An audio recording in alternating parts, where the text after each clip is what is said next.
because I don't want you to miss anything. I don't want my presence to take away anything from you if I can help it. I want you to be human. I want your life to continue as it would have if I died in 1918 like I should have. I shuddered at his words, and then shook my head angrily. In what strange parallel dimension would I ever go on to prom on my own free will? If you weren't 1,000 times stronger than me, I would have never let you get away with this. He smiled briefly, but it didn't touch his eyes. It wasn't so bad. You said so yourself. That's because I was with you. We were quiet for a minute. He stared at the moon and I stared at him. I wish there was some way to explain how very uninterested I was in a normal human life. Will you tell me something? He asked, glancing down at me with a slight smile. Don't I always? Just promise you'll tell me, he insisted, grinning. I knew I was going to regret this almost instantly. Fine. You seem to honestly be surprised when you figured out I was taking you here, he began.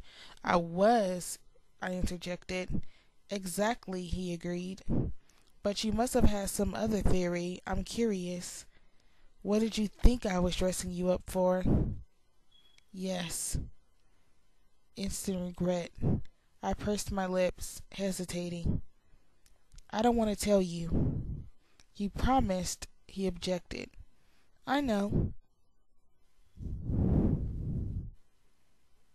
What's the problem? I knew he thought it was near embarrassment holding me back. I think it will make you mad or sad.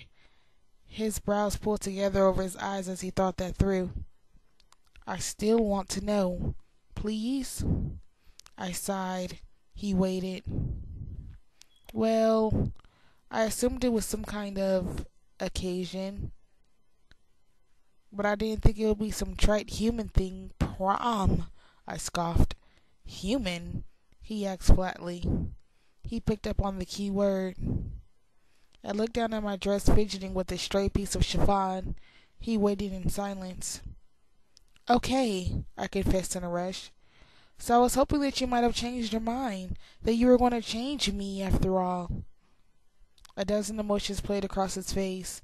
Some I recognized, anger, pain, and then he seemed to collect himself, and his expression became amused. You thought that would be a black tie occasion, did you?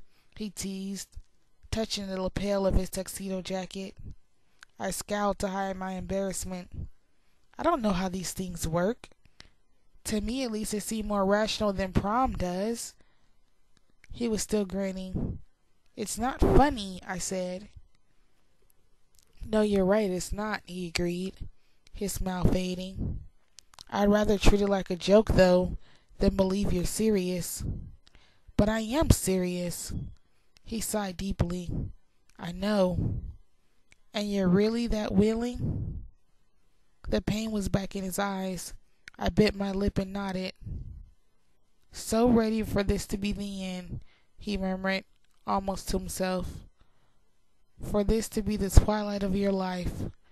Though your life has barely started, you're ready to give up everything. It's not the end. It's the beginning, I disagreed under my breath. I'm not worth it, he said sadly. Do you remember when you told me that I didn't see myself very clearly? I asked, raising my eyebrows.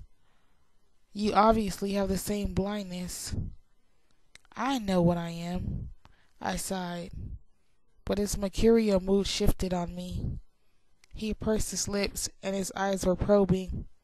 He examined my face for a long moment. You're ready now, then? He asked. I gulped. Yes? He smiled, and inclined his head slowly until his cold lips brushed against the skin just along the corner of my jaw. Right now, he whispered, his breath blowing cool on my neck. I shivered involuntarily. Yes, I whispered, so my voice wouldn't have a chance to break. If he thought I was bluffing, he was going to be disappointed. I'd already made this decision, and I was sure. It didn't matter that my body was rigid as a plank, my hands balled into fists, my breathing erratic. He chuckled darkly and leaned away. His face did look disappointed. You can't really believe that I would give in so easily, he said with a sour edge to his mocking tone. A girl can dream. His eyebrows rose. Is that what you dream about? Being a monster? Not exactly, I said, frowning at his word choice. Monster indeed. Mostly I dream about being with you forever. His expression changed, softened and saddened by the sudden ache in my voice. Bella. His fingers lightly traced the shape of my lips. I will stay with you. Isn't that enough? I smiled under his fingertips. Enough for now. He frowned at my tenacity. No one was going to surrender tonight. He exhaled, and his sound was practically a growl. I touched his face. Look, I said. I love you more than everything else in the world combined. Isn't that enough? Yes, it is enough, he answered, smiling. Enough for forever. And he leaned down and pressed his cold lips once more to my throat.